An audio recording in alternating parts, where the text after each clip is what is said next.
Keeping things here, in case you haven't been with me at a press conference. We, meaning the gentlemen that are up here, which is the U.S. Attorney, FBI, Secret Service, we're going to give you everything that we have. We're going to give you the latest updates. They're going to tell you what's going on with the investigation, everything. And then we're going to do a limited amount of questions. So make them good, all right? Don't get into what if and all this. Get legitimate questions. We got it? Yes, sir. Okay, everybody ready? Yes, sir. Okay. We're here today to give an update on the investigation in regards to the incident at Trump International. With me is the U.S. Attorney, the FBI, and the Secret Service. Just to give you a little information, as you well know, the road down there on Summit is still blocked off. It will be blocked off probably for the remainder of today and probably a good portion of tomorrow until some of the investigative things need to be done and finished. But we're accommodating people in and out, getting them to the library, getting them to the post office, so the public is not going to be that far inconvenienced. The security level at Mar-a-Lago is the highest it can possibly be now. The road closures are back in place and will remain there. The checkpoints are in place, and my commitment to the Secret Service is to give them every possible resource from PBSO. Once they determine the level of security that they need, they will get all the resources possible. So having said that, I'll let you talk to the U.S. Attorney. Thank you, Sheriff.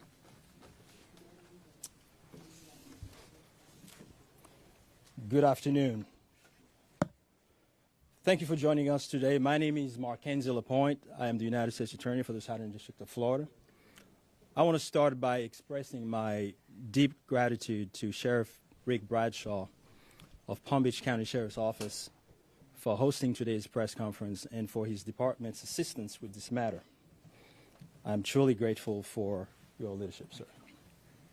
I'm also pleased to be joined by our partners in federal law enforcement from the FBI and the United States Secret Service, and also from ATF. Joining us today for comments and announcements are Special Agent in Charge Jeffrey B. Veltri of the FBI Miami Field Office and Acting Director of the U.S. Secret Service, Ron Rowe. I want to also thank the men and women in law enforcement who have been working around the clock in the initial phase of this ongoing investigation. Our partners include federal and local authorities who effectuated the apprehension of the defendant and have aided in ensuring federal charges were filed against him this morning. We're here to announce that Ryan Wesley Routh, 58 years old, of Hawaii, has been charged by a criminal complaint in the Southern District of Florida with firearms offenses related to an incident which occurred yesterday at Trump International Golf Course right here in West Palm Beach. Roth was charged federally with possession of a firearm by a convicted felon and possession and receipt of a firearm with an obliterated serial number. He had his initial appearance today before Magistrate Judge Ryan McCabe in the federal courthouse in West Palm Beach. According to the allegations in the complaint, a U.S. Secret Service agent walking the golf course perimeter saw what appeared to be a rifle poking out of the tree line. After the agent fired a service weapon in the direction of the rifle, a witness saw a man later identified as Ralph fleeing the area in the tree line. Ralph was later apprehended by officers from the Martin County Sheriff's Office in coordination with the Palm Beach County Sheriff's Office. The complaint alleges that in the area of the tree line from which Ralph fled, agents found a digital camera, a backpack, a loaded SKS-style rifle with a scope, and a black plastic bag containing food. The serial number on the rifle was obliterated. According to the complaint, Roth was convicted of felonies in North Carolina in December 2002 and March 2010, and therefore was prohibited from possessing a firearm. The FBI is leading this investigation, this ongoing investigation. As the Attorney General stated earlier today, the FBI is continuing its investigation of this incident as an assassination attempt upon the former president. The investigation remains at its early stages. The entire Justice Department, including the FBI, the United States Attorney's Office for the Southern District of Florida, and the National Security Division, are coordinating closely with our law enforcement partners to fully investigate and prosecute this matter. The charges we're announcing reflect the strong collaboration of the agencies represented here. The U.S. Attorney's Office, the Department of Justice, would be unable to carry forth our mission without the invaluable assistance of our federal, state, and local law enforcement partners. I would like to thank the Bureau of Alcohol, Tobacco, Firearms, and Explosives, and we have Chris Robinson here, Special Agent in Charge, and your Secret Service for the invaluable assistance they are providing, they have been providing. I would also like to recognize the Palm Beach County and Martin County Sheriff's Offices for apprehending the defendant. Again, without the local authorities to assist in those things, it would be literally impossible to accomplish the things we're able to accomplish on the federal side. I want to personally express my gratitude to the attorneys with the U.S. Attorney's Office for the Southern District of Florida and the Counterterrorism Section of the Justice Department's National Security Division for their nonstop work over the last 24 to 30 hours. Together, we will continue to work tirelessly to ensure accountability and the pursuit of justice. At this time, I will invite FBI Special Agent in Charge Jeff Veltri to the podium. After Special Agent in Charge Veltri completes his remarks, Acting Director of the U.S. Secret Service, Ron Rowe, will provide remarks before we open the floor for a few questions. On our end, given that this is a pending matter before the court and the investigation is ongoing, all comments will be limited. Thank you very much. Jeff.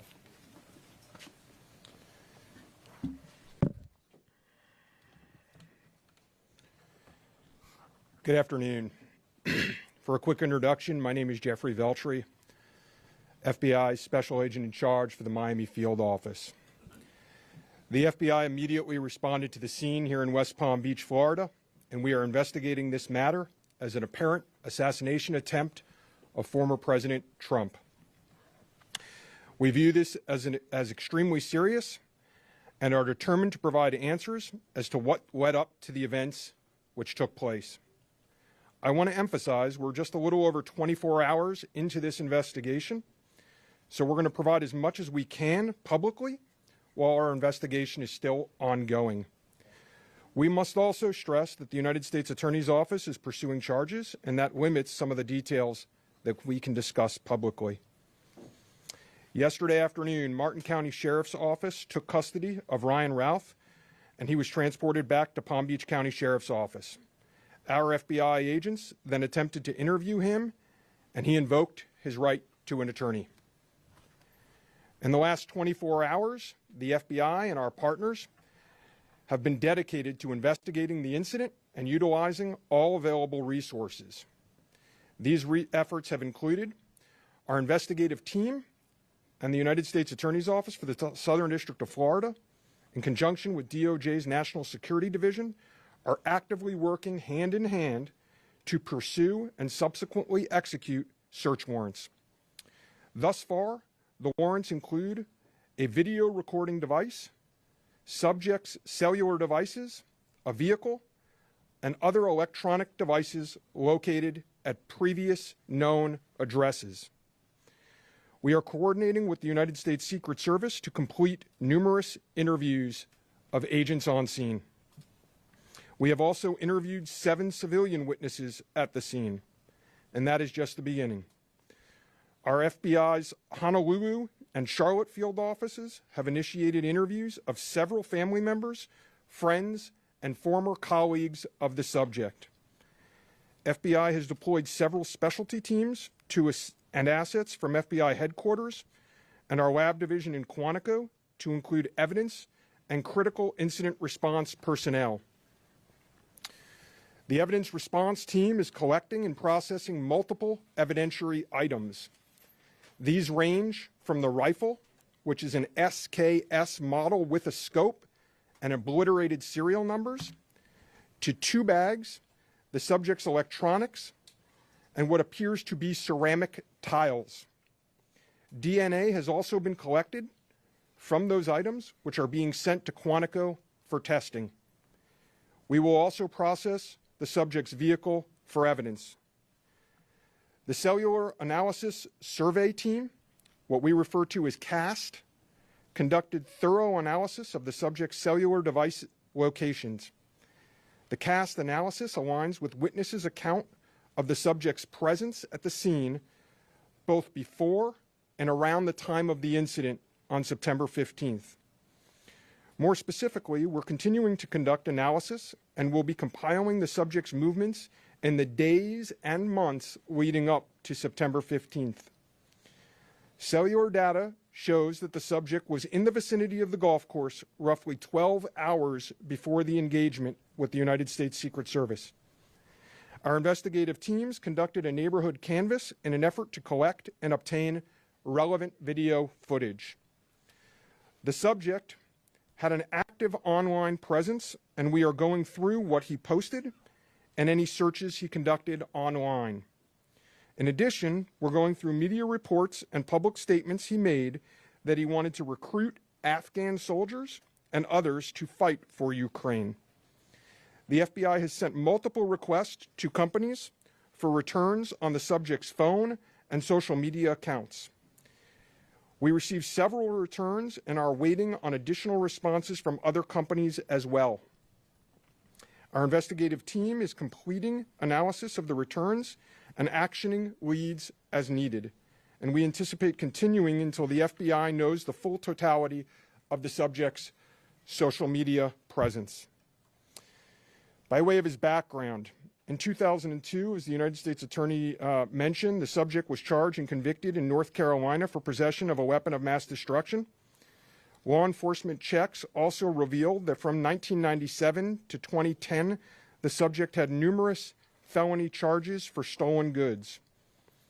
I can also share with you that he was the subject of a previously closed 2019 tip to the FBI where it was alleged he was a felon in possession of a firearm. In following up on the tip, the alleged complainant was interviewed and did not verify, I repeat, did not verify providing the initial information. The FBI passed that information to local law enforcement in Honolulu. On behalf of the FBI, I would like to thank the Palm Beach County Sheriff's Office and Martin County Sheriff's Office for their incredible work in actioning the witnesses' information and rapidly apprehending the subject. I would also like to thank the United States Secret Service, the United States Attorney's Office for the Southern District of Florida, the Department of Justice's National Security Division, the Bureau of Alcohol, Tobacco, Firearms, and Explosives, and our FBI field offices in both Honolulu and Charlotte, who have been conducting additional law enforcement activity related to the subject. Your continued partnerships have been invaluable. Oftentimes in law enforcement, we tell citizens to be vigilant and aware of their surroundings. Yesterday, a citizen provided remarkable assistance, which led to the arrest of this subject. We appreciate the public's diligence in passing potential tips and information regarding the subject and this incident to the FBI. If you have any information, please call 1-800-CALL-FBI or go online to tips, that's tips.fbi.gov. With that, let me turn it over to the United States Secret Service Acting Director, Ron Rowe. Good afternoon, everybody. Yesterday afternoon, this country was reminded of the heightened and dynamic threat environment that the United States Secret Service and its protectees face on a daily basis. Immediately following the assassination attempt of former President Donald J. Trump on July 13th, the Secret Service moved to increase assets to an already enhanced security posture for the former president. In the days that followed, President Biden made it clear that he wanted the highest levels of protection for former President Trump and for Vice President Harris. The Secret Service moved to sustain increases in assets and the level of protection sought. And those things were in place yesterday. At approximately 1:30 p.m., former President Trump was playing golf during an off-the-record movement to the Trump International Golf Course. A Secret Service advance agent supporting the front edge of the agency's layered approach to protection encountered an individual attempting to secrete himself in the woodline. This happened, the alleged gunman was on the public side of the fence near the 6th green. A layered approach of security is integral to the Secret Service's protective methodologies, and it's also the key to our success. As former President Trump was moving through the 5th fairway across the course and out of sight of the 6th green, the agent, who was visually sweeping the area of the 6th green, saw the subject armed with what he perceived to be a rifle and immediately discharged his firearm. The subject, who did not have line of sight to the former president, fled the scene. He did not fire or get off any shots at our agent. With reports of gunfire, the former president's close protection detail immediately evacuated the president to a safe location. The protective methodologies of the Secret Service were effective yesterday. The former president's protective apparatus allowed for the early identification of the threat and led to a safe evacuation. The increased assets directed by President Biden were in place yesterday. These included the counter-sniper team elements, counter-surveillance counter-surveillance agents on the exterior, counter-assault teams partnered with local tactical assets from the Palm Beach County Sheriff's Office, and counter-unmanned aerial system elements.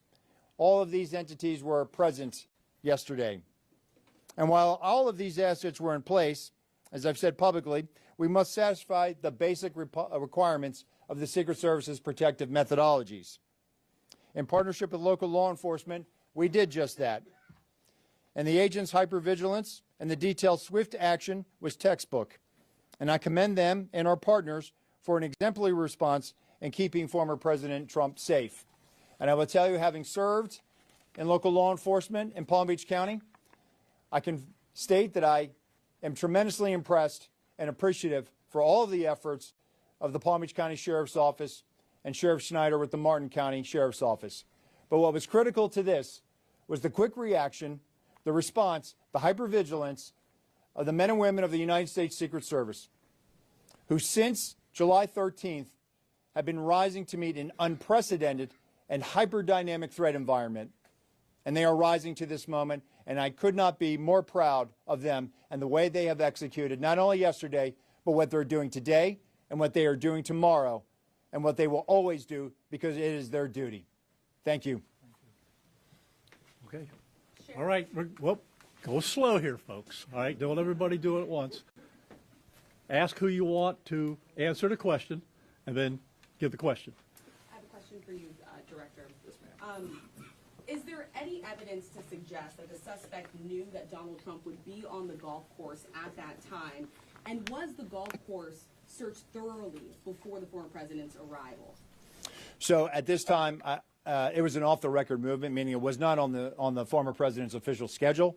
And what I go back to is the layered approach. The elements and the methodologies of the Secret Service. There was a front element.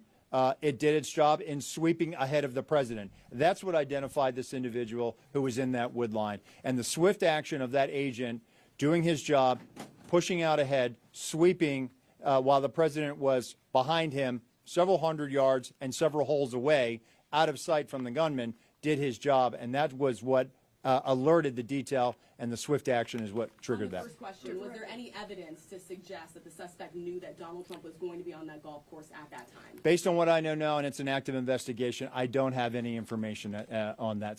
Director, was this... Terry Parker. How many times did your agents go around the perimeter and scope out the golf course during the 12 hours that this guy was holed up in the shrubbery? So this was an off-the-record movement.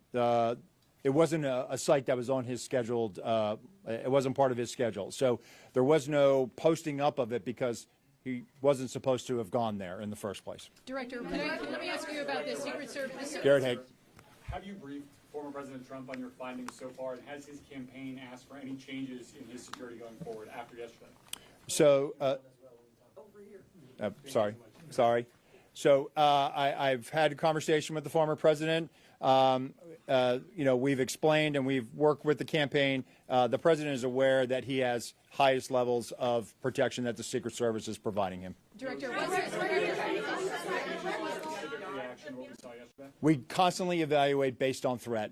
And yesterday, what we show is that our agents and our protective methodologies, and there's a lot of tactical assets in place, things that have been put in place as a result of what happened 60 days ago, those elements are working, and that demonstrates the redundancies that we have. And so we constantly evaluate. We'll of course, look at this and see what lessons learned from it. But as of right now, we are constantly evaluating that threat. And if we need to ratchet up additionally, we will. Yes, sir. Do we know when Ralph arrived in Florida in general, when he arrived in Palm Beach, the area? That's a question probably for the Specifically, FBI. if he's been at the golf course prior to this scoping it out? We're in the process of collecting a lot of evidence, and that will be part of that investigation to determine his whereabouts going back quite some time. do you have any detail on where he might have gotten the gun? That's part of the investigation as well. Again, that's going to be a little bit challenged until we're able to determine the serial number on that gun. So we're hopeful to be able to do that. We're still looking into that. The sheriff mentioned about the highest level of protection, that they would lock down the golf course. Was that a miscommunication then, being that President Biden ordered the highest level of protection? Do you want to take this, Sheriff? Go ahead. Okay. So here's the deal. When it comes to Secret Service protection, we provide the highest level. So, for example, yesterday, counter-assault team elements. I'm not going to go into the number of personnel that we have out there, but we have the highest levels from Secret Service. When we work with the Palm Beach County Sheriff's Office, like, for example, yesterday, during that emergency action response, we had their local tactical team assets partner with our local tactical team assets. We had their helicopter up in the air, providing us 360 and situational awareness of the overhead for if there were any potential threats coming at us. So what we did yesterday was exercise our emergency plan based on the number of tactical assets and the highest level of protection that we are providing. The sheriff and I have talked. Now, clearly, when you go down Southern Boulevard right now and you try to get over to Palm Beach and you see the robust presence that's existing outside of Mar-a-Lago, the heavy uniform presence, the additional assets of the Secret Service. And for those of you that were here in 2017, when the president was in office, when you look at that footprint now and you look at it today, there's not much difference there. There is heavy uniform presence out there. And again, what I go back to is yesterday was an off-the-record movement. Off the record. And the president wasn't even really supposed to go there. It was not on his official schedule. And so we put together a security plan, and that security plan worked. Special Agent Daltrey, in terms of him being in the vicinity, Special Agent Daltrey, in terms of him being in the vicinity, based on his phone records, is there any evidence to show that Ralph was in the vicinity in the area before Sunday? And when you say in the vicinity, does that mean right there at that spot in those bushes, or could it have been, down the street at a restaurant? It was in very close proximity to where he was spotted by the Secret Service. In terms of your first question, whether he was there earlier, our investigation is still looking to determine that. Whoa. We're going to do two more. You get one. All right? Only two more. You get one. Okay. We understand that the Secret Service has asked Congress for additional resources since the Butler rally. Have you received those resources yet? So thank you for that question. So we are working. Look, the Secret Service operates under a paradox of zero-fail mission, but also that we have done more with less for decades. And this goes back many, many, many, many decades, right? What I can tell you is that we have immediate needs right now, and we have great support, not only from President Biden, and you saw his public statement today, where he said that, he's going to direct his staff to make sure that the Secret Service has the resources it needs. We're having fantastic conversations with members of Congress. I've been up to the Hill last week. We are continuing to have those conversations, but the long and short of it is this. Coming out of Butler, I have ordered a paradigm shift. The Secret Service's protective methodologies work, and they are sound, and we saw that yesterday. But the way we are positioned right now in this dynamic threat environment, it has given me guidance to say, you know what, we need to look at what our protective methodology is. We need to get out of a reactive model and get to a readiness model. There could be another geopolitical event that could put the United States into a kinetic conflict or some other issue that may result in additional responsibilities and protectees of the United States Secret Service. And so we are working, we are making information available to all of our partners. And I just want to say that the commitment of Congress to the Secret Service throughout the years has been tremendous.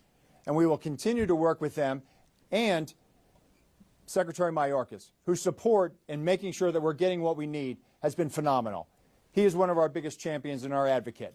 And so we're having these conversations, and I feel confident that we will get what we need. We have immediate needs. We have future needs, too. I need to make sure that our counter snipers are the best trained counter snipers in the world, that they are exactly doing what we need them to do, and that they match counterparts in the military, in Tier 1 forces. And right now, we are working with Congress to make sure that we get those for our training facility. We also have a necessary need to make sure that we're getting the personnel that we have. And that requires us to be able to have the funding to be able to hire more people. You can't just give me money and say, hey, we're going to make sure that everybody gets overtime. Because the men and women of the Secret Service right now, we are redlining them. And they are rising to this moment, and they are meeting the challenges right now.